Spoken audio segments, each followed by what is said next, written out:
We're getting close to the end of the year, and we all know that what that means. New Year's resolutions. And what are some of the biggest New Year's resolutions? Well, if you look at those, it's saving more money, spending time with family, getting healthy, and another big one is finding a new job. As a small business owner, how are we going to deal with that in the new year? We're going to talk about that today.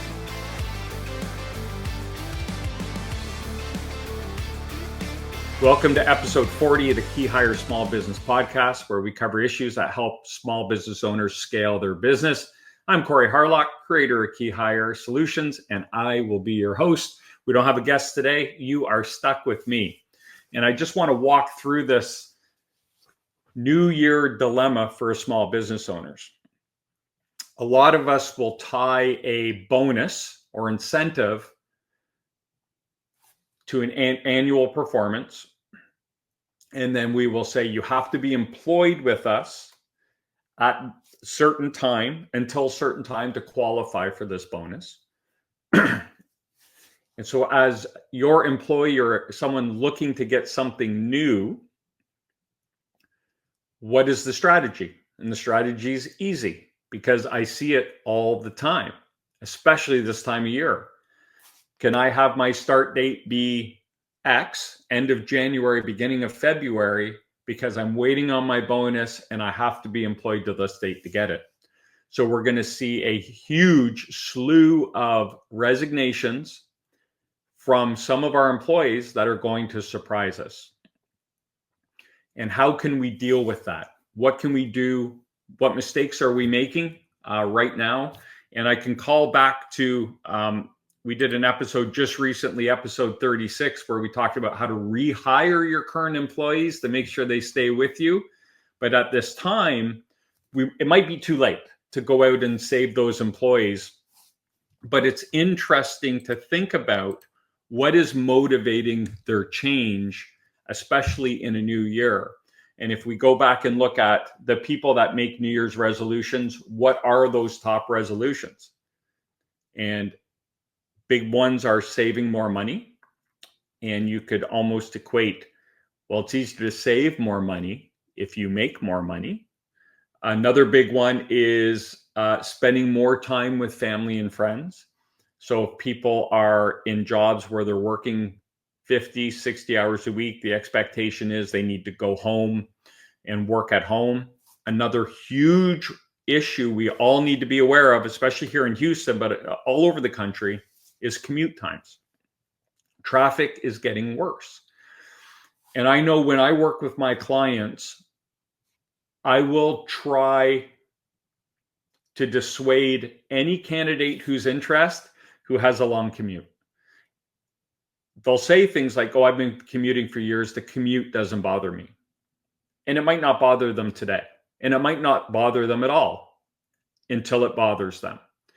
And they're sitting in their car on their way home, which a drive that might normally take 20 minutes and it's taking an hour, and they're frustrated because they're late for one of their kids' recitals or games or whatever it might be. And they're thinking, this is crazy. I can't do this anymore. So a commute, and I hear it when I speak with people because that's all I do, time with family is correlated to commute. It happens in our house. My wife commutes an hour each way, and she often says, man, I wish my commute wasn't so long, because every minute I spend in the car is a minute I'm not hanging out with the family or, being a part of their activities or spending time with them or spending time with me, whatever it is. Commute is a big one. And so how can we curb that? Well, if we go back to the how to rehire your own employees, flexibility is becoming a big deal. So that's something we can look at. Spending time with family, more time with family and friends is going to be a big resolution for your employees. Traveling more, PTO, or they might have a ton of PTO, but they're just discouraged to use it. That's another huge issue in and amongst business owners. We give PTO, we make it part of the offer, we match it for them, And then when people try to use it, it's hard. Say, oh, we can't afford to lose you at that time, or already have someone out. We can't have you out too.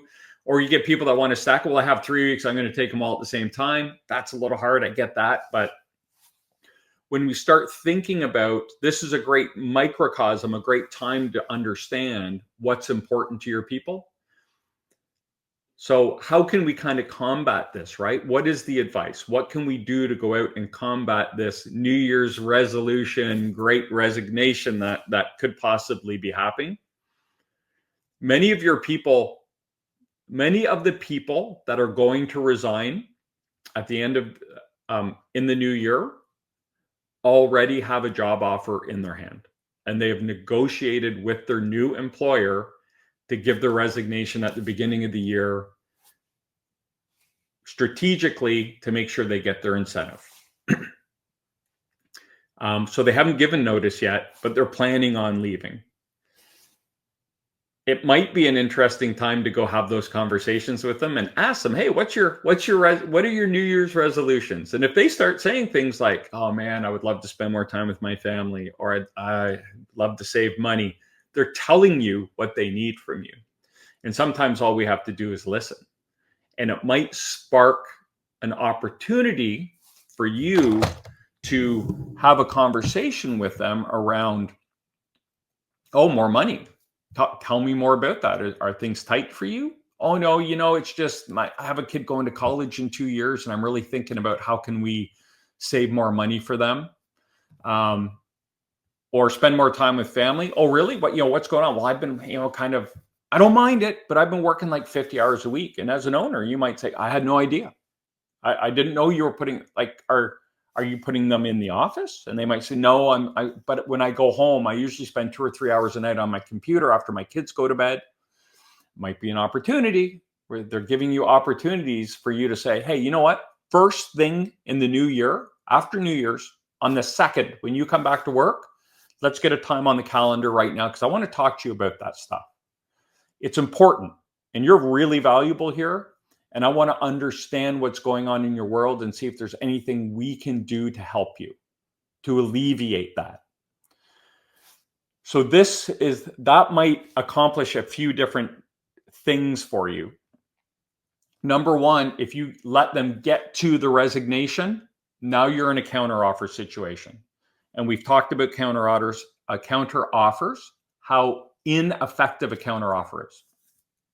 I think we said the stats are over 85% of the people who accept a counteroffer cease to work in that organization within 6 months. And just to simply break it down, the people that get the counteroffer, if you don't deliver on your promise to involve them more and give them more responsibility or whatever, work less, you give them an increase, but nothing else changes. The reality is within 6 months, they realize they've just taken more money to do a job they don't like. And so all those feelings come back and they think, I should have never done it. I really need to get out of here. On the management side, the trust has been broken. And especially if they're a leadership team or someone who is in the inner circle, we start saying things like, well, let's bring Corey in here. And someone will say, no, Corey he already tried to quit once. He already has 1 foot out the door. I don't know if we need him to know this, because I don't know if he's sticking around. He tried to leave one time already. So we have this kind of weird dance that goes on, and the statistics prove that it just doesn't work most of the time. Now that might be dropping a bit now with a tight market. But what I'm recommending you do is at a preemptive strike, so you never have to counter.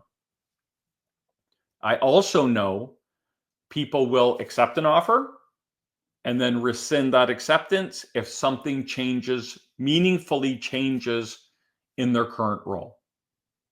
I hear that more often now than I have. People will accept our offer, they'll go back to work, resign, and then that their organization or their boss or that company will do something meaningful versus we'll match it, or I'll give you $5,000 more. But people are going back and saying things like, here's my resignation. They'll say, what do you need to change? And they'll say, I want to be more involved. I want more responsibility. I want more time off. I want more money, whatever it is, not all of those, but any combination of those. And the company is willing to move and accommodate that. Now, if there's meaningful change on behind that counter offer versus just we'll match it, we'll give you more money, do the same job, you can't leave, people are more inclined to stay and they feel like they've finally been heard.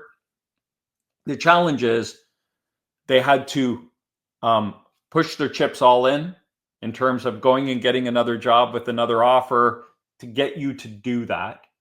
And you need to reconcile that. That can be a hard thing for people to say, well, man, I mean, that's a card I play all the time. Well, hey, we were willing to do that right from the beginning. And now your current employer, you had to challenge them and go get an offer for them to move on that. So if we do it preemptively and said, oh man, you want all this? And they haven't even told you they have another job offer. But we're assuming some of them have, and it's always a good idea to check in with your employees anyway. But if you can show that level of interest and caring to an employee to say, oh man, tell me what's going on in your world with money. Well, I have a child going to college. Okay, well, what does that look like? Yeah, we're a little behind on it. Well, okay. How can we help? How can we take that pressure off you or help you do that? Or I haven't been spending much time because I've been doing work at home. Okay, how can we help? How can I let a little pressure out of that tire for you so you don't have to do that? And they might say, I need someone I need hours. I need someone who can give me some hours. And maybe there's someone in the business you can kind of assign to them to help them. Maybe you need to hire someone into that department. They might say, I want to take on more challenging projects this year. Great. We got a lot of amazing stuff come up. Which ones are interesting to you? The point of all this is we know what we know. We know some of your best people are planning on leaving, and some of those people who are planning on leaving already have job offers. So let's throw numbers in the air. If you have 100 employees, let's say 10 of those are planning on leaving. 2, 3, 5 of them might already have a job offer. That's a lot. 10% of your workforce potentially making a New Year's resolution to get a new job. Not every company, we're talking on average. Some might be more, some might be less. So if we know this, we know people are looking, we know the new year is a big time to change, and we know some people have already been proactive in going out and getting job offers. I know because I have about 3 people right now with job offers that have accepted to go work for our clients with start dates in the new year. It's happening. And I would say they represent about 40% of the people we're working with right now. That's from the other side. I'm telling you that straight out.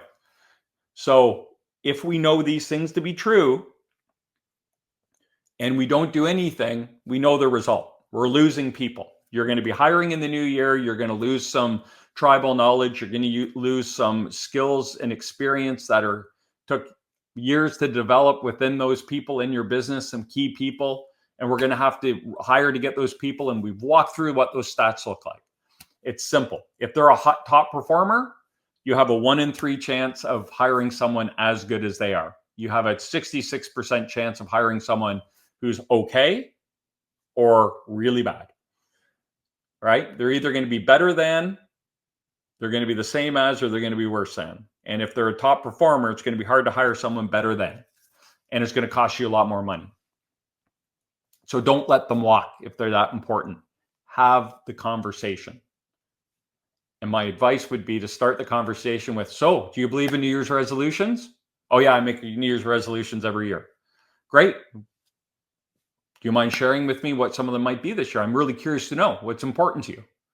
And then ask questions. Oh, more time with family. Why is that on your list? Man, I just work so much. Ding, red flag. If they say, I don't believe in New Year's resolutions, then you might follow up and say, okay, well, what do you want to see change in your world in this next year? Yeah, I think I'm really going to be focused on, getting in shape, putting some money in the bank. Oh, okay, money in the bank. What does that mean? You're going to stop going out? Or no. We got some stuff coming up, and it's going to be important that we have a bit of a nest egg. Okay, well, let's talk about that. Just ask them some questions. It's almost the same as rehiring your own employees, except now we're doing it because we know someone's coming and going to drop a bomb on our desk.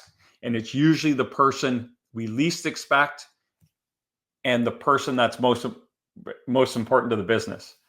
So start checking in, start talking to your folks now. And if the alarm bells start going off, amber flags, red flags, get your calendar out and say, look, I hope you have a great Christmas. I hope you have a great New Year. I hope you get everything you want out of the new year. But on January 3rd, we need to sit down and talk because I want to understand more about what's important to you here. And if there's anything we can do to help you out, that might be enough for them to call that other company back and say, I was supposed to start in a week. Something just happened over here. And I think I need to stay here and see what's going to happen because, my boss just sat me down and we had a great conversation and my future just got a lot brighter. That is so much better than them dropping a resignation on your desk and you having to scratch and claw to get them back. You're going to build trust. You're going to build goodwill, and you're going to have a very happy and motivated employee. I hope that makes sense. And I hope you have the courage to try it. I mean, just start the conversation. It's easy. What's going on in the new year? Do you make New Year's resolutions? And then just start listening, because we don't want our best people to walk out because, man, it's the new year's the wrong time to start bringing, replacing experienced people in your business. And it's expensive to bring those people in. The money you're going to invest in your current people is a better investment than taking that same money and investing it into something new. If they're a top performer, caveat, top performers only. If we can upgrade that role or they're a poor performer, then that's okay. If they want to leave and try something else and that gives us an opportunity to bring someone in, that's an upgrade or a top performer. Let's do that. But these top performers, we got to always make sure we're proactively trying to keep them on the payroll and in the business. With that, I want to wish everyone a Merry Christmas and a Happy New Year. There is, this is also a really challenging time for a lot of people out there. So if you're feeling like you're not feeling great about yourself and you want someone to talk to, there are definitely resources out there. So I encourage you to utilize those. You're not alone out there this Christmas. If you're feeling like you are, Merry Christmas, everyone. Happy New Year. And I'd like to thank you for tuning into the KeyHire Small Business Podcast. If you got value out of the episode today and you want to keep up to date on our new content, make sure you leave a comment. Let us know what you think. Any topics you'd like to have us discuss. We're always here to educate. Let us know. Leave it in the comments below and make sure you subscribe to the YouTube channel. If you prefer to listen to your podcast, you find us on Apple, Spotify, whatever your favorite platform is. Just search up KeyHire Small Business Podcast. Thanks for listening. I'm Corey Harlock. And until next time, stop grinding, start growing.